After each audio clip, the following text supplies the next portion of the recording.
आपको क्या लगता है पिछले महीने दूसरी सबसे ज्यादा कार बेचने वाली कंपनी कौन सी बनी? अगर आप हुंडई सोच रहे हैं तो आपका अंदाजा बिल्कुल गलत है। नमस्ते दोस्तों, आज हम बात करने वाले हैं सितंबर 2025 के कार बिक्री के उन रिकॉर्ड्स की जिसने गाड़ियों की पूरी दुनिया में हलचल मचा दी है। नवरात्रि के त्योहार, जीएसटी में कटौती और कंपनियों के भारी डिस्काउंट ने मिलकर बिक्री के ऐसे रिकॉर्ड बनाए हैं जो सालों तक याद रखे जाएंगे। लेकिन सबसे बड़ा बदलाव आया है टॉप की लड़ाई में, जहां टाटा ने सबको हैरान करते हुए दूसरी पोजीशन हासिल कर ली है और महिंद्रा ने तो हुंडई को पीछे छोड़कर तीसरी पोजीशन अपने नाम की है। बेचारी हुंडई सीधे दूसरे से चौथे नंबर पर आ गई है। इस रिपोर्ट में इतने बड़े बड़े सरप्राइज हैं कि आप देखकर दंग रह जाएंगे। तो आराम से बैठ जाइए क्योंकि आज सबके होश उड़ने वाले हैं। चलिए गिनती शुरू करते हैं सबसे नीचे से, यानी 14वें नंबर से। इस जगह पर है जीप, एक ऐसी कंपनी जो अपनी ताकतवर एसयूवी के लिए जानी जाती है। जीप ने सितंबर के महीने में कुल 300 गाड़ियां बेची हैं। अगर हम इसकी तुलना अगस्त 2025 से करें, जहां उन्होंने 210 गाड़ियां बेची थी, तो यहाँ 42.9% की एक बहुत ही अच्छी बढ़त हुई है।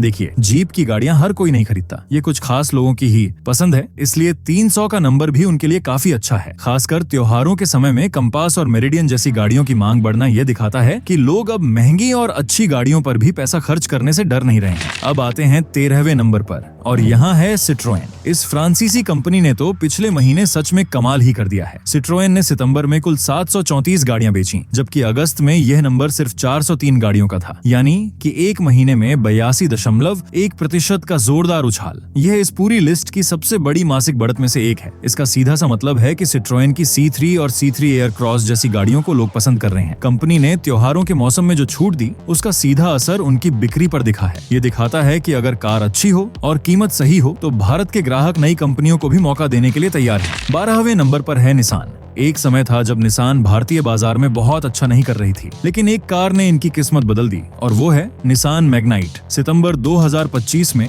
निसान ने कुल 1652 गाड़ियां बेची। अगस्त में उन्होंने 1384 गाड़ियां बेची थीं, जिसके मुकाबले यह 19.4% की एक अच्छी बढ़त है। निसान की सारी बिक्री मैग्नाइट की वजह से ही हो रही है। ये कार अपने दाम में बहुत कुछ देती है और इसी वजह से लोग इसे खरीद रहे हैं। निसान को अब यह सोचना होगा कि वो मैग्नाइट की इस कामयाबी को आगे कैसे बढ़ाते हैं और क्या वो भारतीय बाजार के लिए कोई नई कार लाने की सोच रहे हैं या नहीं। अब 11वीं जगह की बात करते हैं, जहां आई है फॉक्सवैगन। ये जर्मन कंपनी अपनी शानदार बनावट और मजबूती के लिए जानी जाती है। सितंबर में फॉक्सवैगन ने 2780 गाड़ियों की बिक्री की है। अगस्त में यह नंबर 2719 था, यानी कि बहुत कम, लगभग 2.2% की बढ़त। टाइगुन और वर्टस जैसी गाड़ियों के दम पर फॉक्सवैगन बाजार में टिकी हुई है। इनकी बिक्री स्थिर है, न बहुत ज्यादा घट रही है न बहुत ज्यादा बढ़ रही है। इन्हें अपनी बिक्री को रफ्तार देने के लिए कुछ नया करना होगा, शायद कोई नया मॉडल या अभी वाले मॉडलों में कुछ बड़े बदलाव, क्योंकि भारतीय बाजार में टक्कर इतनी जोरदार है कि सिर्फ नाम के सहारे टिके रहना आसान नहीं है। 10वें नंबर पर है रेनो। निसान की तरह ही रेनो भी एक फ्रांसीसी कंपनी है और इसने भी सितंबर में बहुत ही शानदार काम किया है। रेनो ने कुल 4265 गाड़ियां बेची, जबकि अगस्त में उन्होंने सिर्फ 3015 गाड़ियां बेची थीं। ये सीधे 41.5% की एक बहुत बड़ी छलाक है। रेनो की कामयाबी के पीछे क्विड, काइगर और ट्राइबर जैसी गाड़ियों का हाथ है, जो कम पैसे में लोगों को अच्छे फीचर और जगह देती हैं। खासकर गांव और छोटे शहरों के बाजारों में रेनो की पकड़ मजबूत है और त्योहारों की छूट ने उनकी बिक्री को और भी बढ़ा दिया है। रेनो ने दिखा दिया है कि कम बजट के बाजार में भी बहुत मौके हैं।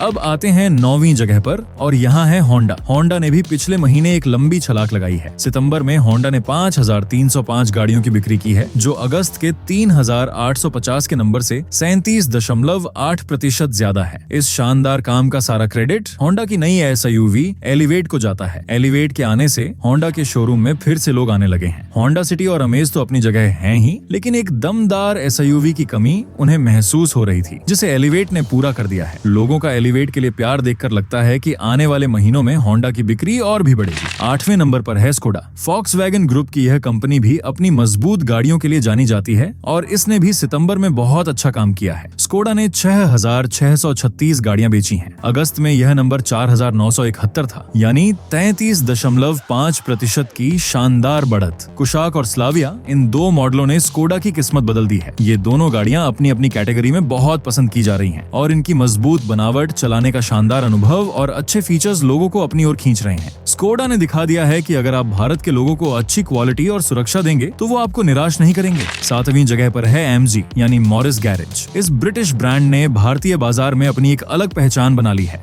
MG ने सितंबर में 6,728 गाड़ियां बेची हैं, जो अगस्त के 6,578 के नंबर से थोड़ी सी ज्यादा यानी 2.3% की बढ़त है। MG की बिक्री भी काफी स्थिर है। हेक्टर, एस्टर, ग्लोस्टर और उनकी बिजली से चलने वाली गाड़ियां लगातार अच्छा कर रही हैं। MG की कामयाबी का राज है फीचर्स से भरी गाड़ियां देना। वो अपनी गाड़ियों में इतने फीचर्स दे देते हैं कि ग्राहक उनकी तरफ खींचा चला आता है। अब हम लिस्ट के उस हिस्से में आ गए हैं जहां नंबर बड़े होने लगते हैं और टक्कर और भी कड़ी हो जाती है। 6ठे नंबर पर है किया। हुंडई की ही साथी इस कंपनी ने बहुत कम समय में भारतीय बाजार पर अच्छी पकड़ बना ली है। किया ने सितंबर में 22,700 गाड़ियां बेची हैं। अगस्त में उन्होंने 19,608 गाड़ियां बेची थी, यानी 15.8% की एक मजबूत बढ़त। सेल्टोस के नए मॉडल और करेंस के नए मॉडल ने किया की बिक्री में आग लगा दी है। किया अपनी स्टाइलिश डिजाइन, नए जमाने के फीचर्स और अलग अलग तरह के इंजन के लिए जानी जाती है। किया ने दिखा दिया है कि अगर आप बाजार की पसंद को समझते हैं तो कामयाबी आपके कदम चूमती है। 5वें नंबर पर है टोयोटा और यहाँ हमें पिछले महीने का पहला बड़ा झटका लगता है। टोयोटा, जो अपने भरोसे के लिए जानी जाती है, उसकी बिक्री में कमी आई है। सितंबर में टोयोटा ने 27,089 गाड़ियां बेची, जबकि अगस्त में यह नंबर 29,302 था, यानी कि 7.6% की कमी। ये काफी हैरानी की बात है, खासकर त्योहारों के महीने में इनोवा, फॉर्च्यूनर और हाईराइडर जैसी गाड़ियों के होते हुए भी बिक्री का गिरना सोचने वाली बात है। इसके पीछे गाड़ियों की सप्लाई में दिक्कत हो सकती है, या फिर हो सकता है कि दूसरी कंपनियों के नए मॉडल टोयोटा के ग्राहकों को अपनी ओर खींच रहे हों। टोयोटा को इस पर गंभीरता से सोचना होगा। और अब दोस्तों, वो समय आ गया है जिसका आप सब इंतजार कर रहे थे। टॉप 4 की लड़ाई, जहां पिछले महीने सबसे बड़ा भूचाल आया है। जो हिसाब किताब इतने सालों से बना हुआ था, वो अब टूट चुका है। तो चौथे नंबर पर कौन है? चौथे नंबर पर है हुंडई। जी हाँ, आपने सही सुना। भारत की दूसरी सबसे बड़ी कार कंपनी रही हुंडई अब खिसक कर चौथे नंबर पर आ गई है। यह भारतीय कार बाजार के इतिहास के सबसे बड़े बदलावों में से एक है। हुंडई ने सितंबर में 51,547 गाड़ियां बेची। हालांकि अगस्त के 44,001 के नंबर से यह 17.1% की बढ़त है, लेकिन यह बढ़त काफी नहीं थी। क्रेटा और वेन्यू जैसी सुपरहिट गाड़ियों के बावजूद हुंडई का चौथे नंबर पर फिसलना यह दिखाता है कि टक्कर कितनी जोरदार हो गई है। टाटा और महिंद्रा की एसयूवी ने हुंडई के बाजार में सीधी चोट की है। हुंडई के लिए यह एक खतरे की घंटी है और उन्हें अपनी प्लानिंग पर फिर से सोचना ही होगा। तो अगर हुंडई चौथे पर है तो तीसरे पर कौन है?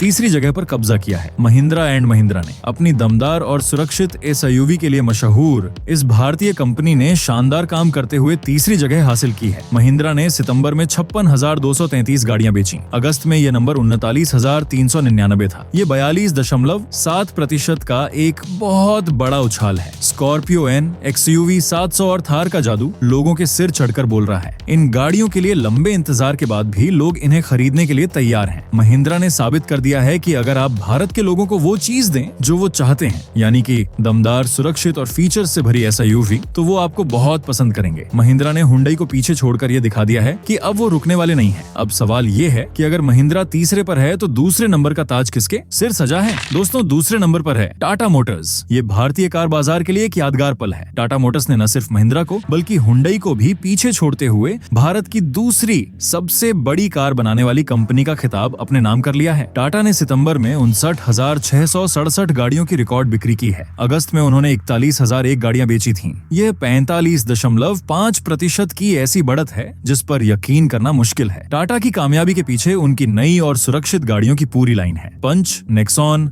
हैरियर, सफारी, इन सभी गाड़ियों ने अपनी अपनी कैटेगरी में धूम मचा रखी है। खासकर नेक्सॉन और पंच की बिक्री आसमान छू रही है। इसके अलावा बिजली वाली गाड़ियों के बाजार पर तो टाटा का पूरी तरह से कब्जा है। टाटा ने डिजाइन, सुरक्षा और टेक्नोलॉजी पर जो ध्यान दिया है, उसका फल उन्हें अब मिल रहा है। ये हर भारतीय के लिए गर्व की बात है कि 2 भारतीय कंपनियां अब दूसरी और तीसरी जगह पर हैं। और अब पहली जगह की बात करते हैं। यहाँ कोई हैरानी की बात नहीं है। पहले नंबर पर हमेशा की तरह खड़ी है मारुति सुजुकी, भारत के कार बाजार का बादशाह। मारुति ने सितंबर में 1,32,821 गाड़ियां बेची हैं। अगस्त में उन्होंने 1,31,278 गाड़ियां बेची थी, यानी कि 1.2% की बहुत कम बढ़त। मारुति की बिक्री इतनी ज्यादा है कि दूसरे, तीसरे और चौथे नंबर की कंपनियों की कुल बिक्री को मिला भी दें तो भी वो मारुति के पास नहीं पहुंचती। यह मारुति की बाजार पर पकड़ को दिखाता है। वैगनार, स्विफ्ट, बलेनो, ब्रेजा, हर तरह की गाड़ियों में उनकी कोई न कोई कार सबसे ज्यादा बिकती है। उनका बहुत बड़ा सर्विस का जाल और देखभाल का कम खर्च उन्हें आम आदमी की पहली पसंद बनाता है। हालांकि उनकी बढ़त की रफ्तार कम हुई है, जो यह इशारा करता है कि टाटा और और महिंद्रा जैसी कंपनियां अब उन्हें कड़ी टक्कर दे रही हैं। तो दोस्तों ना, ये थी सितंबर 2025 की कहानी। एक ऐसा महीना जिसने भारतीय कार बाजार की पूरी कहानी को हमेशा के लिए बदल दिया। कुल मिलाकर 2,45,636 गाड़ियों की बिक्री हुई, जो कि एक बहुत बड़ा नंबर है। हमने देखा कि कैसे त्योहारों के मौसम और छूट ने बाजार में नई जान डाल दी। लेकिन सबसे बड़ी बात जो सामने आई है वो है भारतीय कंपनियों टाटा और महिंद्रा का आगे बढ़ना। उन्होंने विदेशी बड़ी कंपनियों को पीछे छोड़कर यह साबित कर दिया है कि यह नया भारत है, जो किसी से कम नहीं। हुंडई के लिए यह गहराई से सोचने का समय है। वहीं मारुति को भी अब और ज्यादा सावधान रहना होगा। अगले महीने की बिक्री रिपोर्ट में क्या नए बदलाव होते हैं, ये देखने के लिए हमारे साथ बने रहें और चैनल को सब्सक्राइब करना ना भूलें।